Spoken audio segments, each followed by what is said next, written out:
let me start with a small parallel. There was a quite well-known art historian in Slovakia named Tomáš Strauss. He left the country in 1980s and developed most of his researches in Germany. And this guy, when he was still in Slovakia, was invited in 1978 to present an overview of artistic experiments in Slovakia in the 1960s and 1970s. And he was invited to a gallery named Remote Gallery of Contemporary Art in Warsaw, in Poland. And Strauss, he titled his presentation The Slovak Variant of Modernism. This is why I'm like quoting his title. And I take the liberty to paraphrasing not only like the title, but also the path he was following in his explanation of the then Slovak artistic scene. And in doing so, I will also rely on some of his particular remarks on fine arts and architecture of that time. It should be said that I'm not the first, not the last one, somehow referring to this special period in the architecture history of Slovakia. And this is also not my first trial. There have been already several, but we are somehow moving forward with our researchers. So what I will present is a kind of a, let's say, a new concept we are starting to develop right now because of researchers we are just doing right now. So at the same time, it is quite normal, and we historians know that the history itself needs to be actually rewritten again and again, always with a new generation, with a new social context. So therefore, let's start with a look how the post-war modernism, which will be in the focus of my speech, was reflected in the contemporary architecture, and the contemporary architecture criticism and writings in general. Well, as you can imagine, most of the text, according to the official expectation of that time, focused mainly on the utilitarian, functional, and structural aspects of architecture. They reflected the fulfillment of the state 5-year plans. It was the same here in Hungary. The focus was mainly on housing construction, of course. At the same time, it was a logical reaction to the period of the 1950s, marked by this ideological argumentation of architecture. Even the architects themselves avoided a more, let's say, intellectual interpretation of their work. The authors of architectural criticism were, with only very few exceptions, mainly practicing architects. Those few active architectural critics, however, also rested mainly on assessment of layout, operational relationships, and a brief formal analysis, very brief, I have to admit. This caused architectural works to be marginalized in the context of contemporary art critical debate.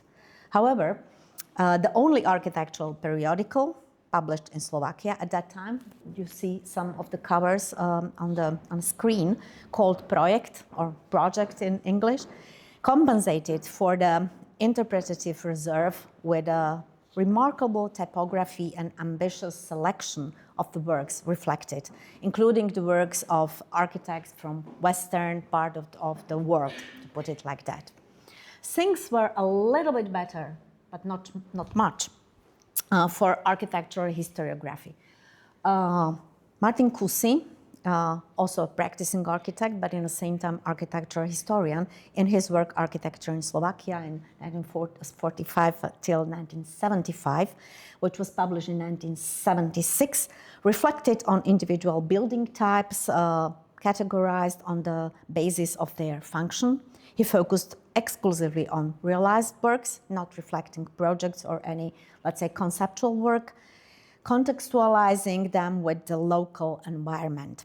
However, he began his book with an extensive chapter devoted to the architectural concept, When interpreting this concept, of course, he works with the well-established, at that time, Marxist model, which distinguished between production base, function, and artistic superstructure, as it was always the case at that time.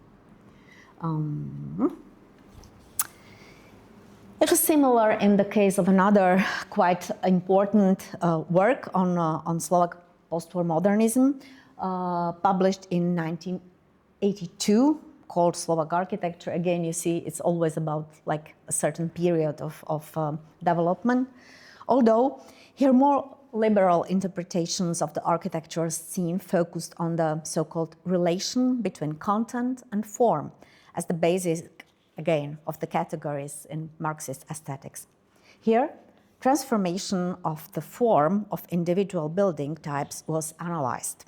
The result was the identification of so-called functional rationalism, the development of former functionalist principles, and the contrasting trend to so-called massive forms and shapes. At the same time, there was a repeated emphasis of the authors given on the research of so-called new forms. The last book I want to show you was published only shortly after the fall of the communist regime in 1990, which is called Metamorphosis of the Contemporary Architecture in Slovakia. It was also more or less an enumeration of the constructed buildings and their operational and formal evaluation. The authors discussed structural solutions, materials, technologies, and that influenced the design of the buildings in general.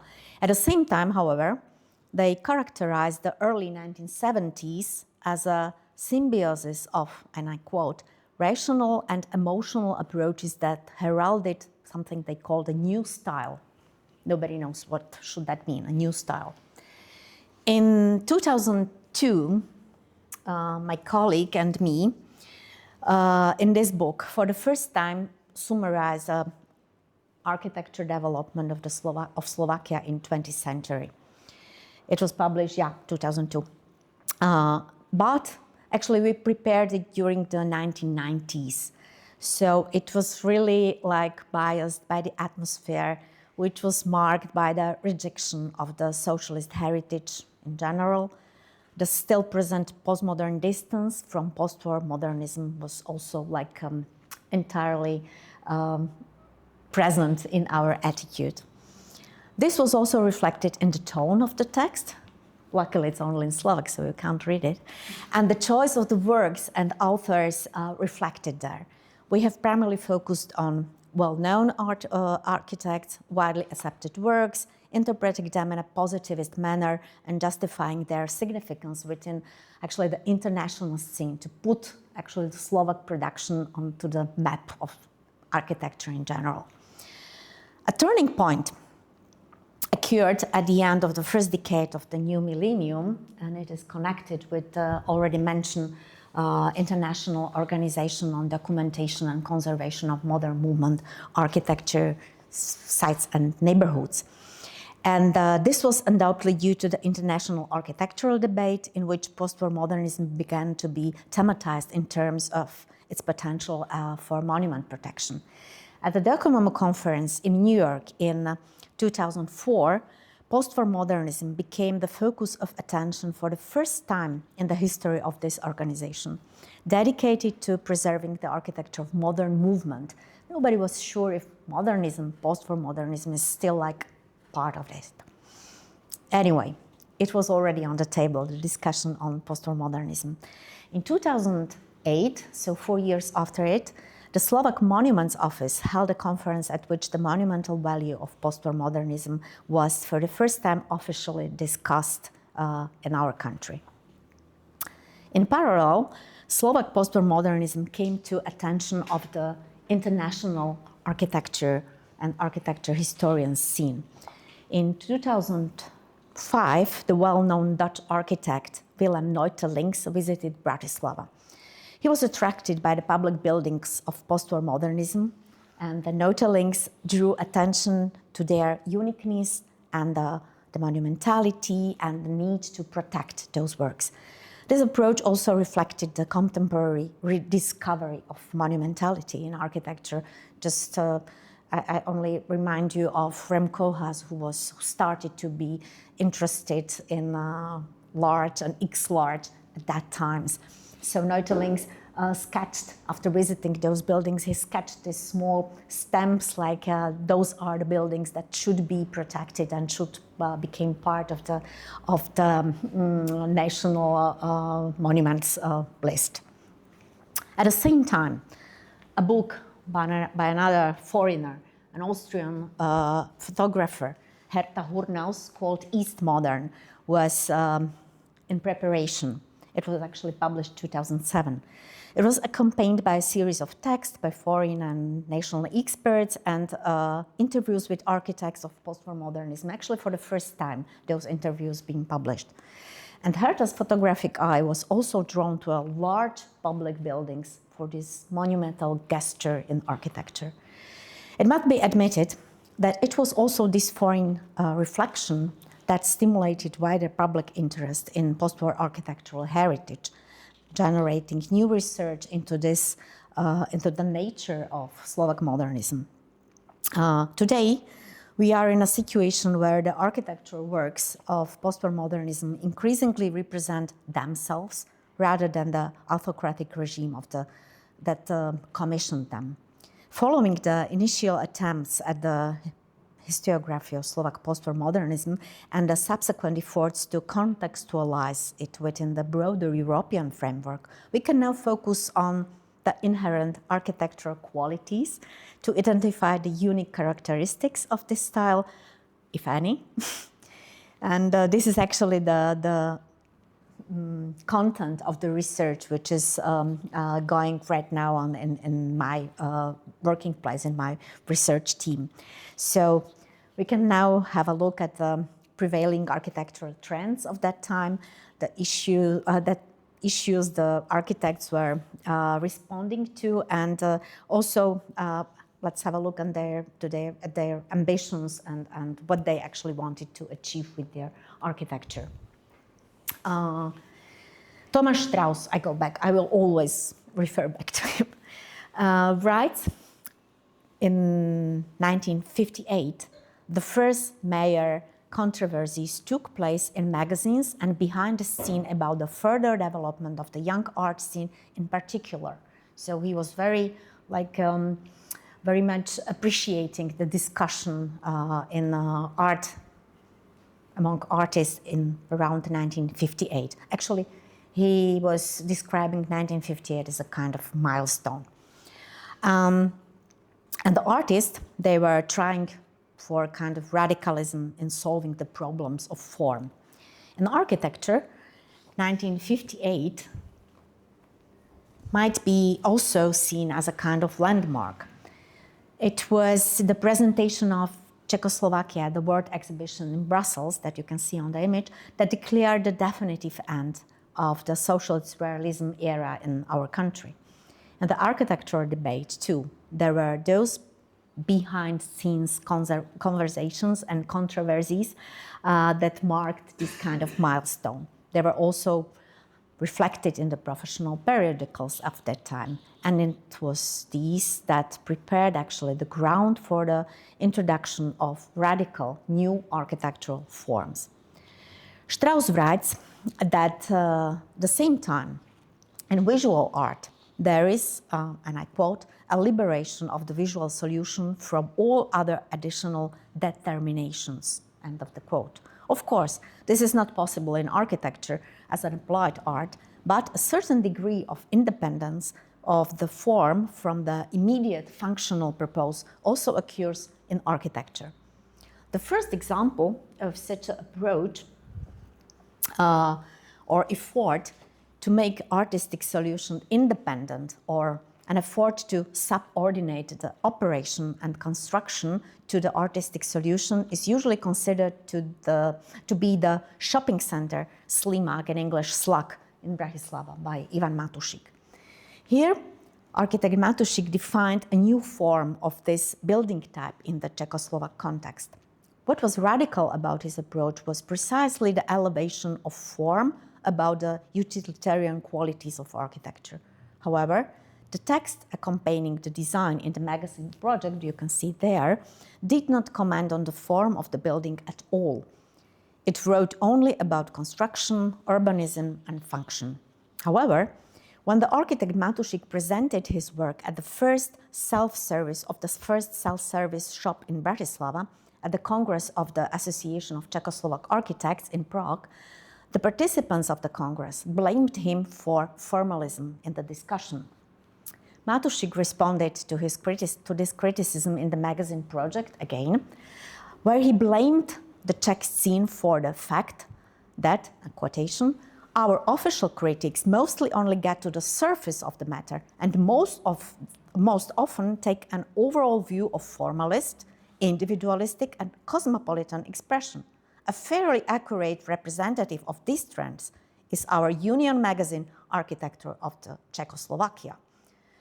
Well, end of the quotation. He was quite upset with this critique. Another Slovak architect, Štefan Svetko, his generation mate, also added that the architect must have the opportunity to decide on the form of his work. This is quite, brave gesture or brave proclamation in the middle or at the beginning of 1960s.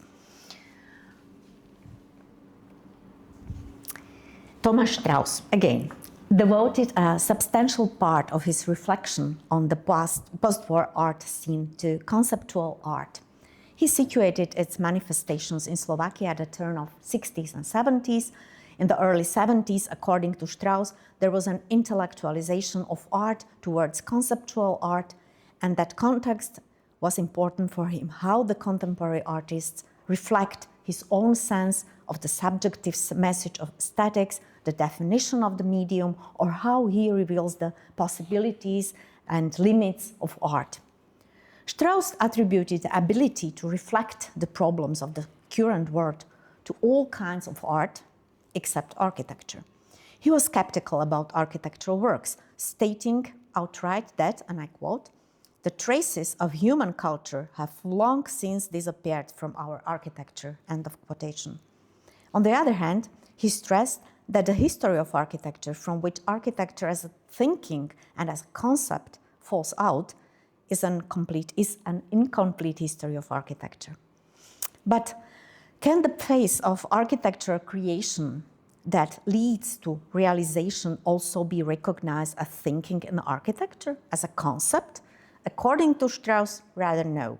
He clearly wrote that architects necessarily took refuge in the realm of imagination and drawing, seeking in full freedom, that is for themselves, the expression of the ideas that disturb them. So it is not possible to create any concept when the result should be like realized architectural work. Ideas for yourself, thus not intent for implementation. This was what architects were intended to do with their conceptual work. In this context, Strauss mentioned as an exemplary example at the border between fine art and architecture, the art project of the artist and sculptor Josef Janković. He named his project Architectures, and this was a kind of graphic fusions of the figure and the building archetype, as you can see. According to Strauss, Janković represented the new nature of the urban environment with its size and the absence of cultural human symbolic aspects. This was a kind of criticism. We see how Janković ironizes architectural archetypes and building types such as the parliament, the villa, or the archetype of the modern socialist utopia, the housing estate, while pointing out the monotony of architectural forms at the time and the ideological conditioning of individual building types. It is symptomatic that this ironic pose in Janković's work comes into being precisely at the beginning of the 1970s. It was the time when the invasion of the Warsaw Pact troops into Czechoslovakia in August 1968 was condemned by many protagonists of public life and artists especially. They were the ones who, at the beginning of the 1970s, during the period of so-called normalization, were affected by bans on their activities. Among them, also Josef Jankovic. In the 1960s, he was still directly collaborating on ideologically conditioned and realized architectural work, the Slovak National Uprising Memorial in Banská Bystrica, which was opened in 1969 on the 25th anniversary of this uprising against fascism. 3 years later, in 1972, however, his sculpture was removed from the memorial. It was undoubtedly this experience and the contemporary situation that led him to thematize architectural task for himself only, like for his table, and not for public exhibitions. As the only example of a conceptual approach in architecture, Strauss mentioned the work of the Wall group. The Wall group consisted of the visual artist and photographer Alexander Mlinarčík and two architects, Věra Mecková and Ludovít Kupkovič. Although both Mecková and Kupkovič worked at the State Design Institute, they created these designs outside of the official institution. The members of Wall set themselves apart from everyday design by sketching architectural utopias. As you can see here, this is their proposal for when Czechoslovakia was applying for organizing Olympic Games. This was their proposal for Olympic city situated on the top of the mountains in High Tatras. Try to imagine. The members of Wall, they in doing so, like sketching these architectural utopias, they carried their pose to a perfection by insisting that all their designs were serious and fully realizable. This intention is demonstrated not only by the detailed design of all the proposed structures, but also by the collaboration with a range of experts like structural engineers and others. While members have always insisted on the feasibility of their projects, and they still do it till today, they are all still alive. Taking this assumption seriously, would we be denying the very idea of conceptual approach? It's not a concept if they intended to realize it. Let's stop for a moment at this assumption. Strauss accepted wall designs even though they were intended to be implemented as a conceptual architecture precisely because they were not implemented? I'm asking myself why. Or did he have another reason for doing so? Strauss literally wrote, "To think impractically, that is conceptuality." Okay. At the same time, however, Strauss expected the conceptual work of the present to include a fundamental rethinking of the previous practice of the medium, intellectualization, semantization, the search for extreme possibilities of communication, the extension of the Dadaist gesture into present, the general idea of paradox and contrast. This is exactly what many architects were trying to do in 1960s and 1970s. All these now iconic works fundamentally reviewed the previous practice of architecture, intellectualized concepts, and emphasized the symbolic language of form, and were fond of working with the idea of contrast. Let's see how individual authors succeeded in creating concepts, how they were able to re-evaluate previous practice, how they were able to apply the idea of paradox and contrast, and how their approaches differed. Let's start with the radical geometry. At the beginning, we already mentioned architect Ivan Matušík, who attracted the attention of the Czechoslovak architectural scene with his shopping center Slug. Matušík also developed his concept of radical geometry in other projects. Actually, his whole work was devoted to radical geometry. He tested the possibilities of operational use of these buildings determined by basic geometry. Matušík's fascination with form, unique in the Slovak environment, earned him the label formalist. deformed by the contemporary debate into a superficial approach and thus pejorative. Yet Matušik never lost sight of the utilitarian qualities of architecture, the need for innovation or architectural detail. His works are perfectly refined from the basic geometric shape of the cover to the last handle. Their materiality is based on local resources and production base. Therefore, perhaps his shopping center, Slak, could be considered the first example of brutalism in Czechoslovakia. Matušik used raw materials such as beton brut, unplastered bricks, and ordinary cable stones for the interior and exterior of the building. Surprisingly, this feature of his work was never mentioned in contemporary debates, even though his work was in line with brutalist tendencies in the UK and France at that time. But did Matušik actually consider the call for ethics rather than aesthetics in architecture? I'm not so sure about that. For him, the radical form was probably more important than any ethical concerns. The three-side prism of the Prior department store in Bratislava is entirely lined with slabs of travertine, which comes from a unique place in Spiš region in northeast Slovakia. Matušik designed every detail of the shop window, of paving and ceilings, of everything, all with the intention to support the basic radical geometry of this building. And it was the very similar case in the next building that I will show you, which is the Baník Hotel in the spa place Bojnice, where the basic motive is a circle, and the form is determined by the work with ceramic tiles and glass concrete blocks, as you can see in the yard. All materials from the basic range of local production, supporting the idea of the ideal circle. And the perfect manifestation of Matušik's approach is his own family house. Its basic prismatic form is inspired by the geometry of an ideal Palladian villa, as you can see. Both the exterior and interior are made of the same material, burnt brick. This material dominates all surfaces, including the floors.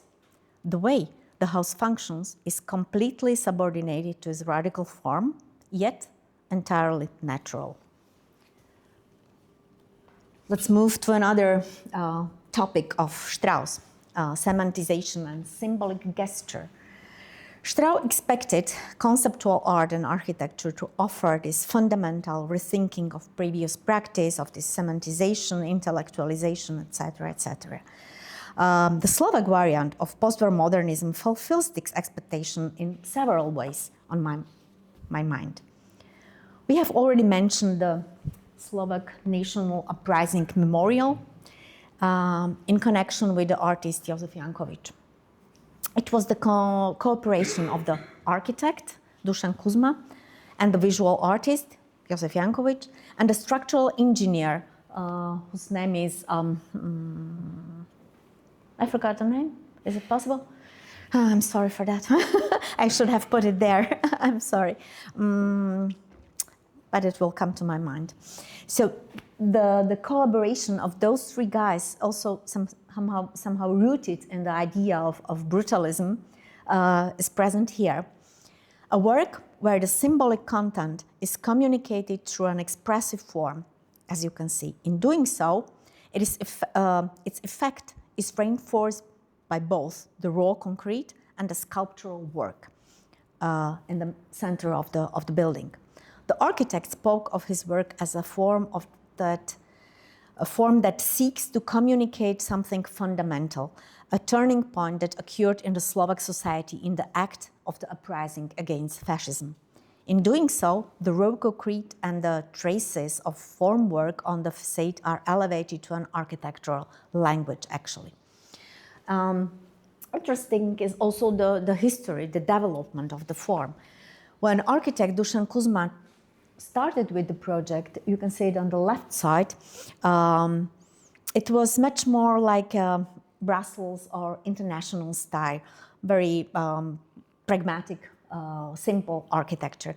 But in 1963, in collaboration with Josef Jankovic, he changed completely this original idea and redesigned the building to this kind of, let's say, sculpture. What is interesting that he was forced to travel to Prague to present his new design to the then president, Antoni Novotný, who was not really a fan of modern architecture. And only after he approved it and said, okay, I like the idea, he was able to continue working on the project. This is actually very typical that this episode, for example, was never mentioned in the historiography until 2002, actually for the first time in our book, thanks to my colleague Matúš Dula, who was talking to Dušan Kuzma in his late years. In the context of the Slovak scene, it was crucial. It was not only a manifestation of authenticity, but also the growing self-confidence of the local scene. They were allowed to go to the president to talk about architecture.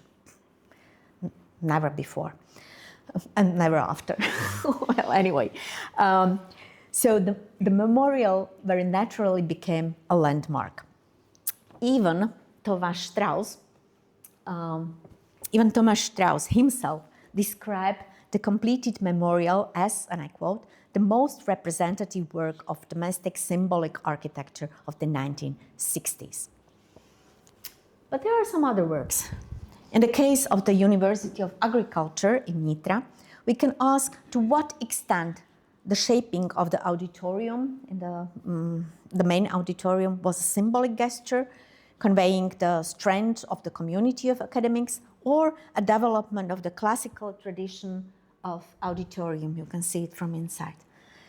Jerzek also points out that his works are meant to give self-confidence to, I quote, a nation that not long ago herded sheep, end of the quotation. This intention to develop self-confidence is also behind the completion of the Slovak National Gallery. Interestingly, the concept of the gallery was developed in a very similar way as it was with the memorial. It started in the 50s with this, let's say, orthogonal international style, and changed in early 60s to this more, let's say, sculptural, expressive form. The new building redefines the historic environment of the Bratislava old town, like totally. Symbolically, it creates a kind of bridge between the old structure, which is the former barracks, Baroque barracks, and the future of the modern art. So there is a connection or bridge between the concrete, the language of the historic architecture, and the abstract language of the modern architecture.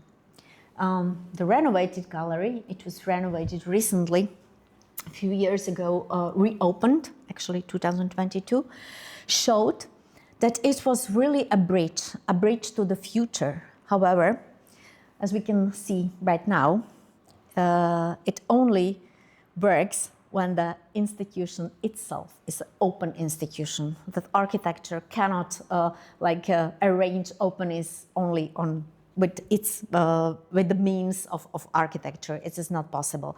And this is a very good example of the contemporary situation in Slovakia, that we have an open space, a beautiful gallery. Nobody visits it because after they changed the director, and we have already since 2000, since the last elections, we have third director of the gallery, and they are still not able to run the institution properly. So it's a really pity, because this is the best example of renovation of late modernist architecture in Slovakia, and unfortunately not really running properly right now. But let's move to other examples. Probably the most perfect manifestation of conceptual architecture, symbolic gesture, and the idea of paradox and contrast is the building of the Slovak radio in Bratislava. Architect Štefan Svetko spoke of the desire to bring soul to the building and express its character, but also to symbolically testify to the importance of the building and its place in the city, important in terms of the broader urban composition. Therefore, the interior of the building responds to the specific community of the radio people, and the exterior form symbolizes the importance of the place and function as the broadcasting facility. The open interior of the building, which you can see here, evoking a small town, is the counterpart of or reaction to the complex open spaces of the Dutch structuralism of that time.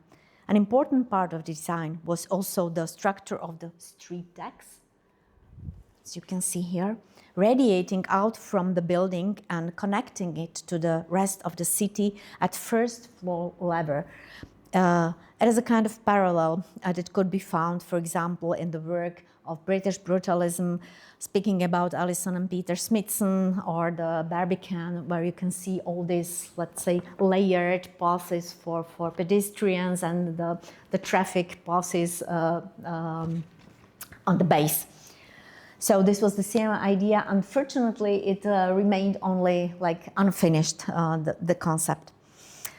The use of ceramic cladding as the only surface material throughout the whole building, coupled with the elevation of the exposed steel structure as a vehicle of form, brings the radio building again closer to those brutalist attitudes, even if he was not really, or those guys, architects, were not really using béton brut. At the same time, building really radically contrasts with its surrounding, clearly setting itself apart from the traditional structure of the city.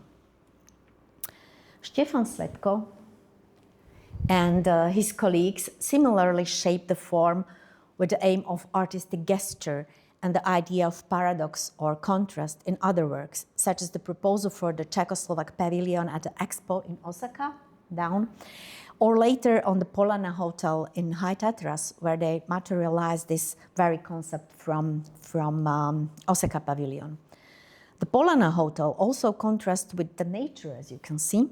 It represents the contradiction between artificial and natural environments, which has been an integral part of conceptual thinking in architecture and art in general. In this sense, Svetko takes it to the limit.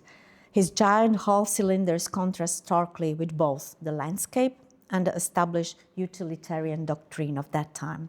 The fact that the hotel was built for the Communist Party of Czechoslovakia and that Svetko was officially proscribed architect at that time adds a certain piquancy to the concept, quite characteristic for the Slovak surrounding of that time.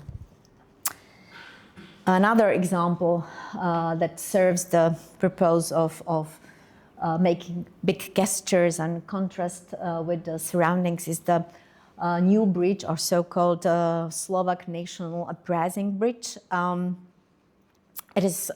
Its rise above the river forms a counterpart to the historical core, as you can see, of Bratislava, and at the same time is a kind of symbolic representation of the dynamics of movement of the, let's say, traffic that became the most important feature when designing the city.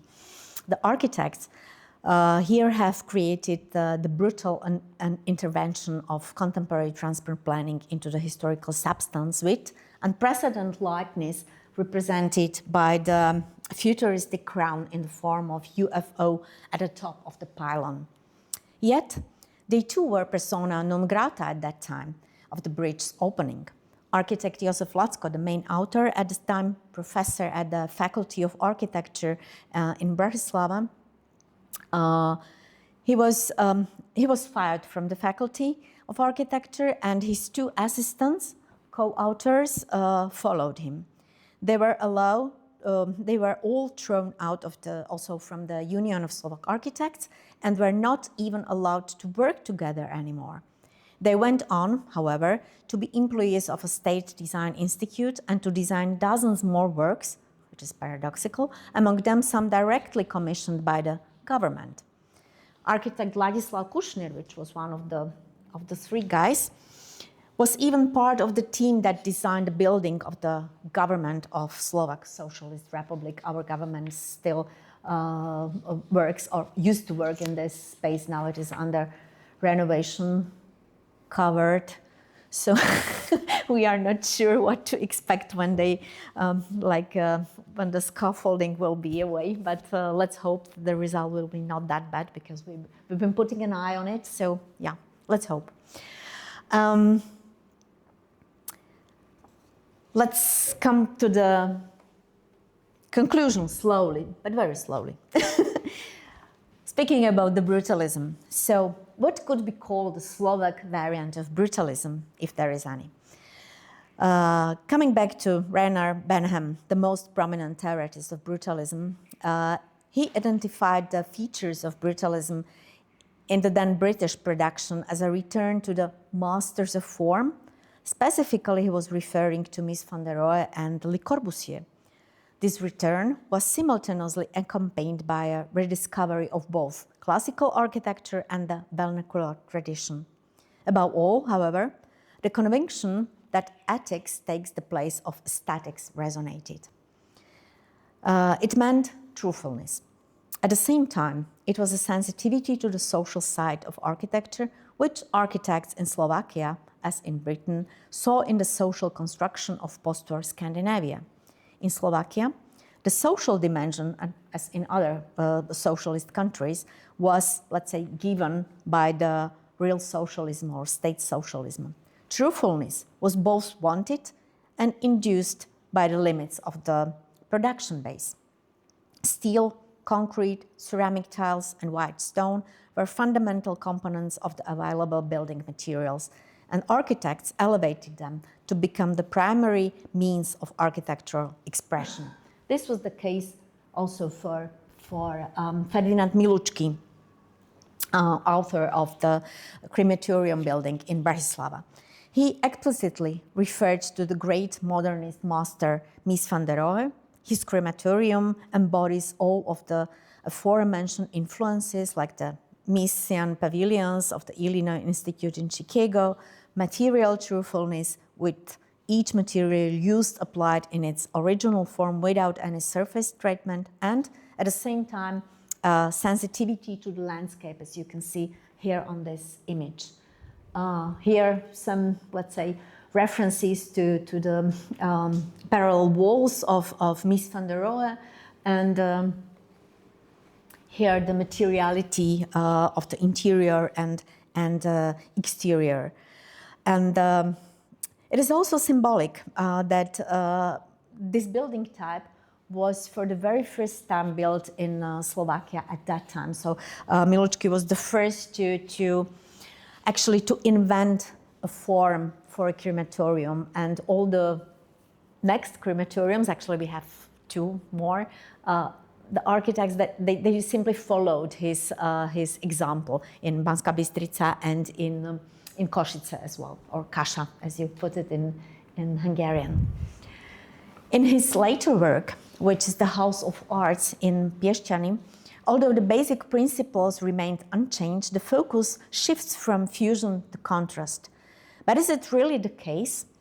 Could the flat terrain of the Váha River, which flows just near to the building, this embankment of the river, could be offered as a kind of safe harbor to this great steamer of art? So perhaps it's not that much contrast, and it's still like a fusion of nature and architecture. While Milučky pays tribute to Mies van der Rohe at the crematorium, in Piešťany it is definitely Le Corbusier who is honored. The architecture of, as you can see here as well, the architecture of Milučky fully displays the characteristic of Slovak art from the 1960s and 1970s, which was also pointed out by Strauss, and I quote, "The connection with the earthiness of rudimentary folk art," and he called it a kind of Byzantinism. I don't know, we can agree with it, but also not.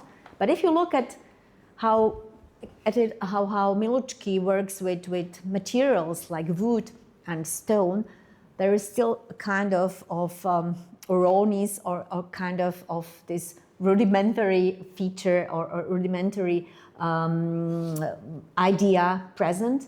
And even if you look at his own family house, where he literally repeated traditional elements from vernacular architecture, if you look at those blue windows, so then you must say that, okay, Strauss was perhaps right with his let's say, explanation of this work. And to underline this, let's say, connection with folk art, if you look at the artist who collaborated with Milucki and who prepared the artworks to decorate actually all of his works, public works, and even the arts that he kept at home, this was always this kind of modern art which was by Strauss categorized as a Byzantinism, this kind of connection with this old vernacular tradition. A kind of rusticalism or connection with the folk tradition can also be seen in other examples of Slovak post-modernist architecture.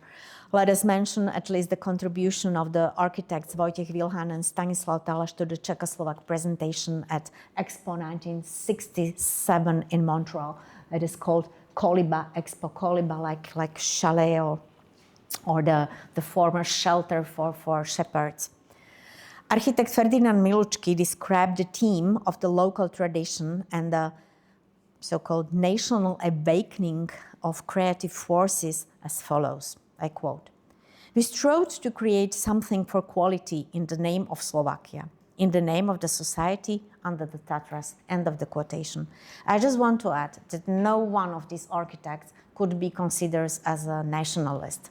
It was like all these gestures was motivated by the actually idea of modernization and not the idea of nationalization or nationalism or in any way.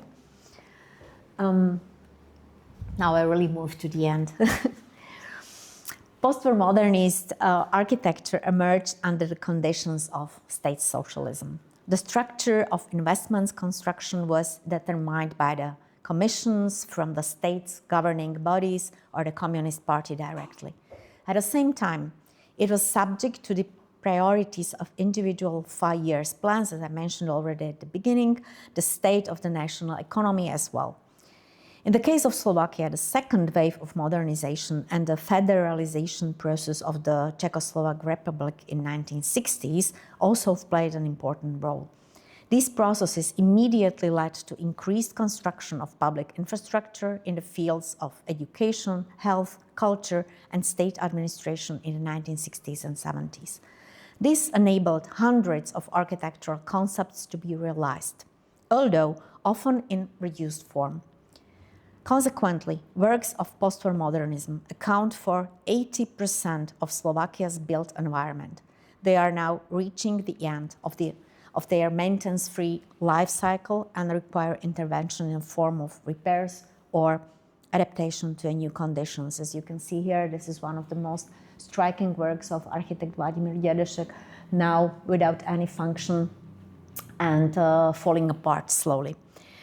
35 years after the fall of the communist regime, negative feelings towards the authoritarian state have faded. This has been replaced by a kind of nostalgia for the guarantees of state socialism, as evidenced by the electoral preferences of the majority of our society.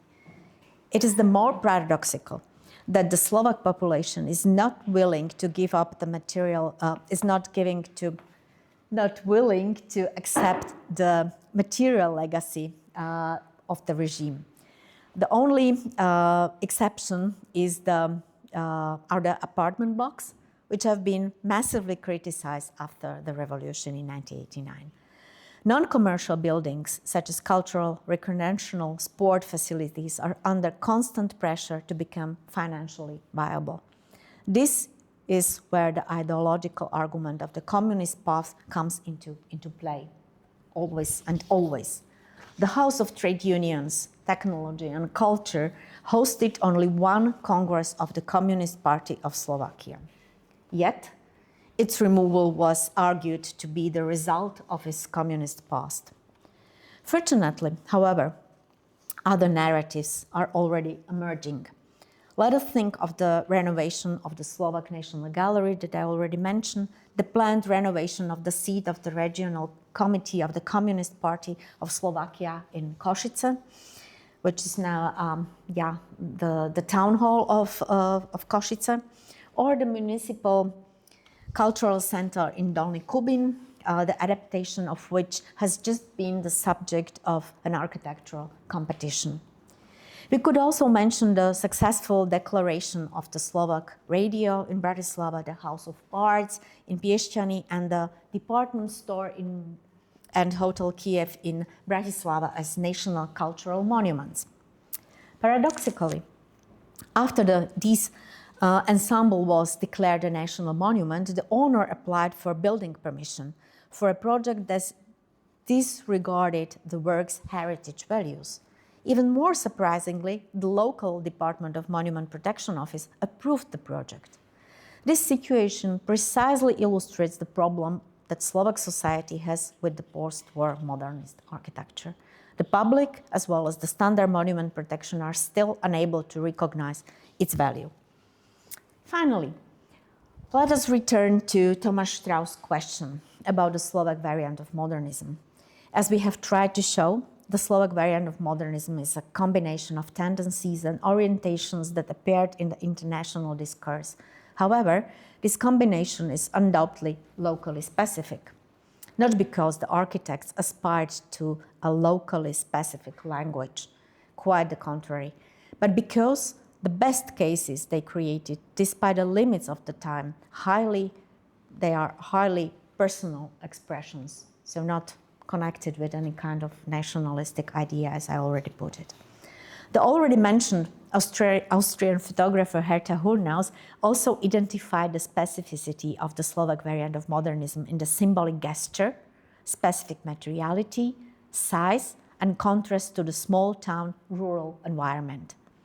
Ákos Moravanský, a prominent architectural historian of Hungarian origin, calls these works, I quote, communicative architecture, where the communication takes place on a gestural and not on a symbolical level. And with this quote, I would like to finish my presentation. Thank you for your attention.